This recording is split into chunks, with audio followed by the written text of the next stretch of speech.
Samurai Jack versus Afro Samurai Death Battle. Have you guys seen this one yet? Because we haven't. Yep, we got some suggestions in the comments, so we're going to check this one out. Let's just jump right into it. Let's do it.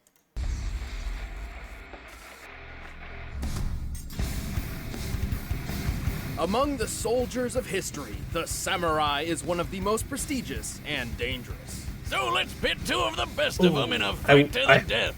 They should Samurai do a Kenshin Jack, the warrior prince death lost battle, in time. unless there already is And one. Afro Samurai, who's That's cool. one That's cool cold-blooded anime. mother effer. But He's so is whiz Afro and I'm Samurai. boomstick. We should watch And that. it's our job to analyze And their Samurai weapons, Jack. armor, and That's skills awesome, to too. find out who would win a death battle. Long ago, in a distant land, Aku, the shape-shifting master of darkness, unleashed an unspeakable evil. But a foolish samurai warrior wielding a magic sword stepped forth to oppose me. I mean him. And that nameless samurai became known as Jack. Jack was out. Jack. Yo, Jack was. Was this show on Cartoon Network? Yes. Doesn't really Okay. strike fear I think I've seen into it your a little enemies. bit. I don't know Young much about Jack it at all, was though. the son of a Japanese emperor who had imprisoned to Aku learn. years before. However, upon Aku's return, the emperor and his army were quickly defeated. The last of all hope remained in the hands of his son. Oh, look how small he is. Well, to prep for beating the snot out of Aku, little Jack traveled the world, training with Suffers the from best of PTSD. the best. He's Don't we all? Most 75? notably, he learned horseback riding from a sheikh, staff Sorry. fighting in Africa, wrestling from gladiators, what? axe throwing from a Russian boyar, mounted combat from the Mongols, martial arts from Shaolin monks, and And archery from freaking Robin Hood. You know, everyone's favorite talking fox. Ooh, da lolly. wrong Robin. Yes. That's your opinion. Jack's progress was exceptional. At just 8 years old, he defended a whole village from a band of marauders. All before he entire could even legally village? drink the good stuff. 17 years later, he was ready for the final boss. He just needed one more thing. His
survive a fall from orbit and fast enough to What? defeat 6 bounty hunters in the time it took for one drop of water to hit the ground. By timing Damn. the drop, Whoa. all this had to have taken place in about 1/3 of a second. He's like a ninja samurai.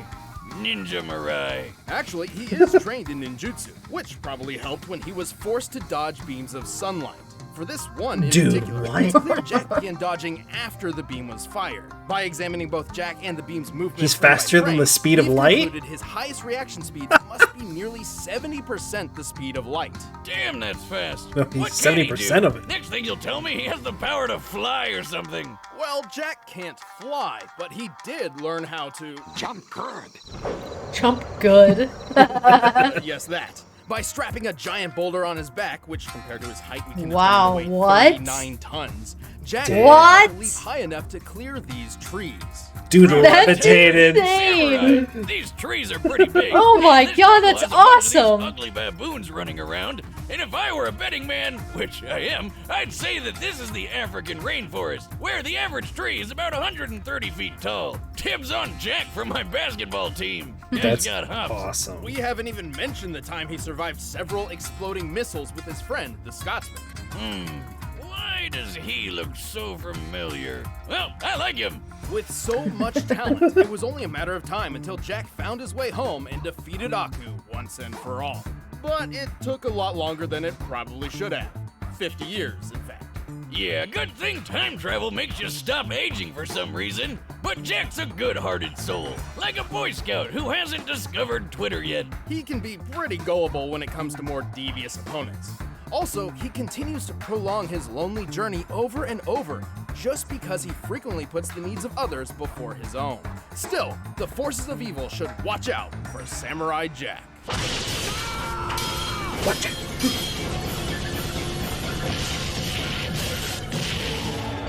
God, this show is so good. He sounds awesome. The stories that surround the two sacred headbands are as many as the men who died in their pursuit. What's so special about some strips of headcloth? Legend says they were created by the gods, or they can grant the wearer supernatural powers.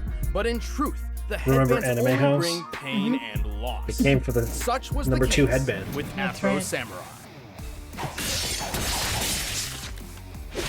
Wait, did his parents really call him Afro? Talk about setting big expectations. Well, no, it's a nickname, but even if they did, have you seen his dad? I think they knew what to expect. Damn, just look at Enjoys a him. good Oh, hey, look, point. he's got the number 1 headband. Here's how this works. A good the joint. person who wears the number Oh, 1 headband damn. is Oh, set to so rule the bad. world, and the only person who can challenge the number 1 is whoever possesses the number 2. In contrast, enjoys a good anybody can joint. challenge the owner of the number 2 for the right to wear that headband, and thus gain the right to challenge the I was like, that's a weird fun fact. Like, Yes. you just Okay. work That your is way weird. up so that only one guy in the world can challenge you? So where do I get one of these headbands? Then no one will mess with me. Actually, the opposite would probably happen, which young Afro witnessed firsthand when some freak named Justice showed up with the number 2 and killed his father right in front of him. Why does this Damn. always happen? You know, I always thought parenting was the hardest thing about being a dad, but at this point, I think it's just actually staying alive if your kid's ever gonna do anything great. Dang. Or just sticking around for them. Despite knowing that he was effectively creating a future challenger, Justice left Afro alone to mourn his loss. So, of course, Afro swore revenge and started learning swordsmanship under a swordmaster named Swordmaster. Who the hell is naming these Solid. people? Through Swordmaster's training of sword mastery, Afro learned the traditional samurai fighting styles of Kenjutsu and Kendo. Kenjutsu is all about how to kill an opponent as fast as possible, while Kendo is more about discipline and being zen and stuff. Naturally, Afro preferred the more kick-ass one. Right, Swordmaster's goal was to refine Afro's body and mind, instilling upon him a sense of honor, or Bushido. But that didn't quite mesh with Afro's thirst for vengeance. So when he found out that Swordmaster had the number 2 headband all along, he knew what he had to do. Oh my god, plot twist. And now he can take Spoilers. down the guy who killed his dad. Damn. Alongside his new friend, / burden, Ninja. Oh, come the f*** on! Where'd this guy come from? Now don't we look like shit? How you been, man? Oh my god, I Well, forgot. it's He's not voiced by entirely clear. He's there, but at the same time, not his name. there. I'm Ninja so bad is with- believed to be the guardian of the number 2 headband. Nick Fury's but all he ever actor. really does is talk, Sam Jackson? Yes. and Oh, wow. some more. He got arrows and grenades and shit. You ain't got no Oh, yeah. chance, dude. Oh, Though it's shit. also possible Ninja is simply a figment By the way, of I'm Afro's horrible mind, with celebrity brought about names. by psychological stress. You know, I have an imaginary friend. Aren't you a little old for that? Not for Al Gundy. He's a gun who also talks to me. He tells me to do stuff. Okay. Okay. Anyway, to be honest, calling Afro a samurai is a bit misleading. He's actually more akin to a ronin, a samurai with no master. And so, with his swordsmanship perfected, Afro wandered the world searching for justice, carrying an arsenal fit for revenge. I don't think Afro including Ronin his would father's do it. sword. This super long blade has lasted through decades of battle Oh, he's without been in the much game? issue. Perfect for They kicking made a some game ass. based off the show. He also Oh, has cool. a steel comb, which can be a surprisingly effective offensive and defensive tool. And since he doesn't care about that honor BS, he's not afraid to play dirty by attacking with his sandals. But while on the road to justice, Afro's number 2 headband attracted all manner of dangerous enemies. Luckily, he's more than capable of dealing with each and every one of them. He's strong enough to cut other swords in half, throw his sheath through another guy's throat, and even tear off metal arms. Pretty impressive, as many modern metals have tensile strength as high as 80,000 pounds per square inch. Afro is fast enough to cut bullets out of thin air, and even a laser beam. I should note that it's not a plasma-based beam. It bounces off reflective surfaces, doesn't explode upon contact, and it's literally labeled a laser. This means Afro blocked a beam that moved as fast as light, more than 670 million miles per hour. Get this is gonna be That close, laser beam man. came from a robot version of Afro. Talk about metal! This Afro droid could easily smash up a car, and our boy Afro just tore it apart. He's survived getting hit by rockets, including this RPG that fragmented a giant cliff face. RPG in a backpack? I think I smell math coming. This tree nearby is most likely a Japanese mountain ash, which can sometimes grow as high as 30 feet. With that in mind, we compared its height to the fragmentation created by the explosion, and compared the resulting surface area to the shear force for granite. With this, we deduced the RPG's highest possible explosive yield must be around 72 tons of TNT. Damn, what kind of mega rocket launcher are these guys packing? And where do I get it? Many stood in his way, and Afro didn't get through them all unscathed. But by the end, he cut down justice, took his revenge in hand, and proved to the world that Afro Samurai is #1. Damn, I gotta rewatch this. Why you gotta kill all my men? Why you gotta kill me? Nothing personal. It's just revenge.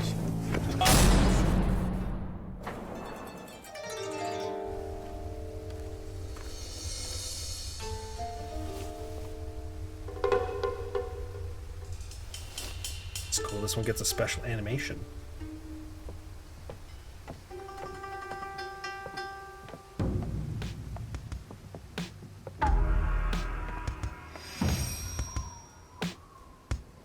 Your sword smells of blood. So does yours. Ooh. On a bridge? It's dangerous. See? That's what makes it interesting. What's that?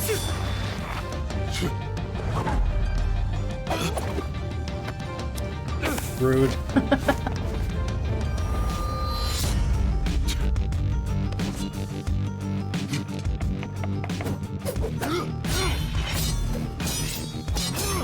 Okay, not some flex.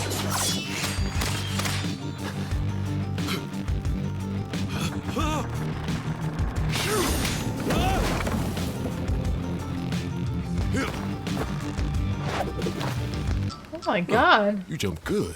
Oh, thank you. He's practiced that jumping good thing. Oof. Oof.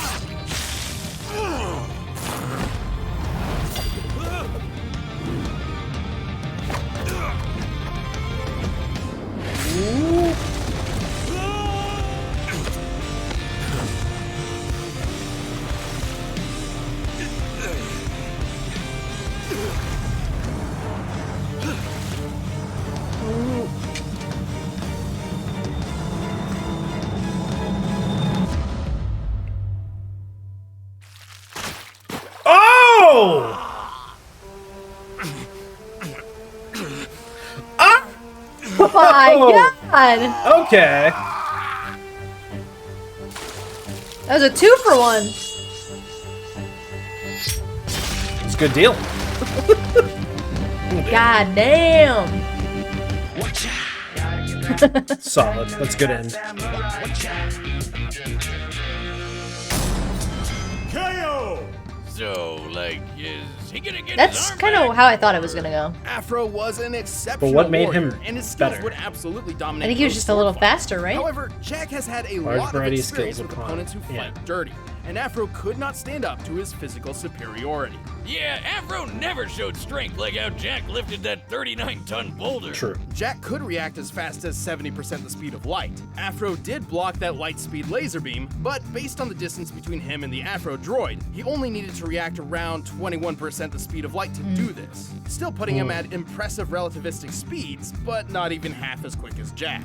Also, while Afro survived that mega-sized RPG explosion, don't forget how Jack survived a fall from orbit. True. While it does seem the spacesuit was responsible for Jack's surviving re-entry, it certainly can't be held solely accountable for the final impact.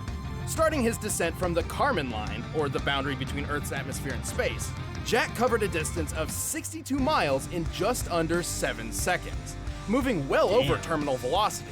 Thanks to being propelled by exploding space speed. Which means his top velocity was approximately 37,000 miles per hour. Adding the spacesuit's weight to his own, this means his impact force must have equaled about 19 megatons of force. Way more than Holy anything shit. Afro survived. And then he just got up and walked away. Badass. The only thing that In was the left end, was the Jack helmet. was just too fast, too strong, too tough, and too well trained for Afro to handle. The winner is Samurai Jack. Damn. That was a good one. That was impressive. Yeah. I didn't realize Jack was capable of so much. I When mean, you- see his training, it's like, okay, he's Well, when you see prepared his for a big training, ass fight. but like throughout the progression of the show, he's just been through more and more shit. Mm-hmm. Afro, I mean, he's been through a lot of shit, but some of the shit Jack went through. I remember the most memorable episode in Jack was when he had to fight an entire army of like bug robots by God. himself, and I think it was like him defending like these dogs that were like that owed money to Aku. it's a weird episode, but Yeah. that's the most memorable because it had the most action, and he had to like fight them all by himself. And then they did like slow mo shots where it was him cutting the robot in half, and then the oil would like gosh. go, Yeah. and it would like be all this whole slow mo Yeah. thing. But Afro Samurai is cool. I should definitely rewatch that. Yeah. I mean, it also makes sense because Samurai Jack, he's technically been around a lot longer. He went to the 75 future. years. It took him 50 years to Yeah. come back. I mean, He Afro defended did a village when he was only 8 years old. true. Afro did fight a robot, so he did fight some form of futuristic stuff. Uh-huh. But well, That was great. yeah, that was great. Well, thanks so much for the suggestion. If you have any others, leave them in the comments. If you like what you saw, please subscribe, and we'll see you in the next one. Yeah, see ya. Bye.